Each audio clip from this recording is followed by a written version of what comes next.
News 24 घडामोडी श्वास चालू घडामोडींचा। जय गजानन। सालबादप्रमाणे यंदा 20 फेब्रुवारी रोजी गजानन महाराज प्रकट दिन उत्सव साजरा होत आहे। अहिल्यानगर येथील नवलेनगर गुलमोहर रोड येथे गेल्या 20 ते 25 वर्षाची परंपरा असणारा हा प्रकट दिनाचा सोहळा उद्या साजरा होणार आहे।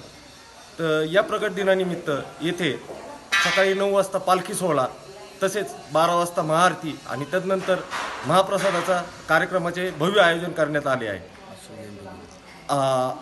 त्या कार्यक्रमानिमित्त मी सर्व अहिल्यानगर वासियांना नम्र आवाहन करतो की उद्या या कार्यक्रमानिमित्त त्यांनी येऊन महाप्रसादाचा आणि तसंच गजानन महाराजांच्या दर्शनाचा लाभ घ्यावा, ही सर्वांना नम्र विनंती।